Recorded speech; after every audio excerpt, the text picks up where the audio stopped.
Welcome back to Sunday Evening Devotions.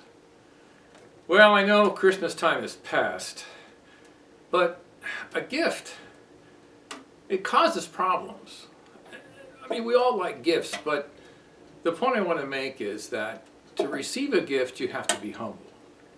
And to rightly receive a gift, in many ways, means that you don't try to pay for it, but you accept it with thanks. And that's hard, and that's kind of what our story is about tonight.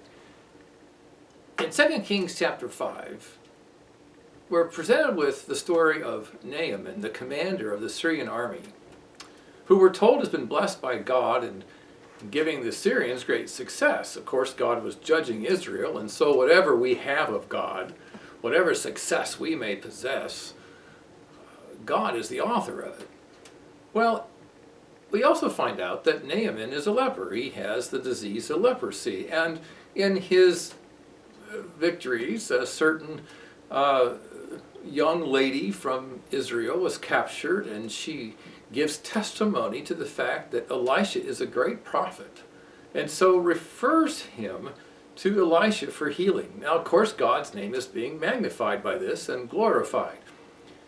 So the king, probably Ben-Hadad at this point, sends a letter to the king of Israel, Jehoram, Ahab's son, and requests that he, that is the king of Israel, heal Naaman. Now, what's implied there, of course, is that King Jehoram has some authority to command Elisha to do this kind of thing. And, of course, Jehoram doesn't know what to do with this, and who would, right?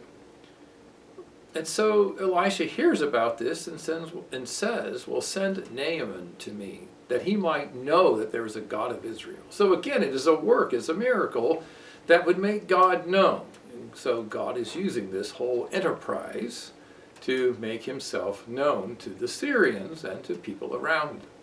So Naaman comes before Elisha, as we're told in the story, expecting something, and Elisha simply sends out his servant, probably Gehazi, and tells Naaman what he's supposed to do. Go wash in the river, the Jordan River in particular, for 7 times. Well, Naaman is upset about this. He's expecting some ceremony and some big deal, and he doesn't want to wash in the Jordan River. It's a muddy creek, and he's got better rivers in Syria, for Pete's sake. So why would he do that? Well, his servants tell him, listen, you would do anything to be relieved of this disease. You can't even just wash in this little river for 7 times and just follow the instructions? So humbled, he does it, and behold, God's word comes true. Well, he comes back, and he's got all this treasure, and he says, listen, I will pay, I will give to you this treasure. And Elisha says no and refuses, because God's grace cannot be bought. And this is a picture of God's grace. It is overwhelmingly more than what we can expect, and we can't pay for it. So Elisha refuses the gift. Now Gehazi, we're told, his servant, has a different idea. His mind and heart is a different place.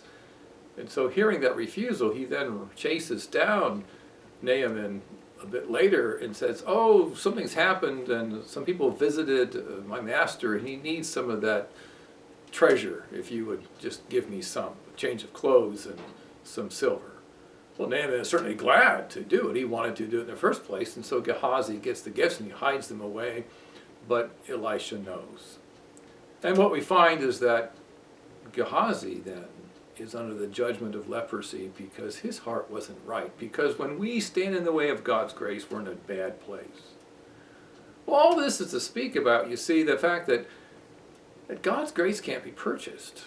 Christ, you might say, is the one who's purchased it for us. He's paid our sin penalty. But we can't pay God back. We owe God everything. And we can't buy it with money or ourselves.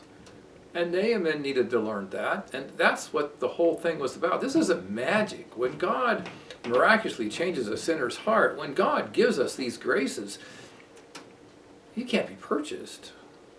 This is received by faith, with a humble heart. We have to come to God humbly. And that's the essence of the gospel, of coming to God humbly and accepting his grace humbly, by faith in the promises made, trusting in those things and not of ourselves, well, that's good news. Good night.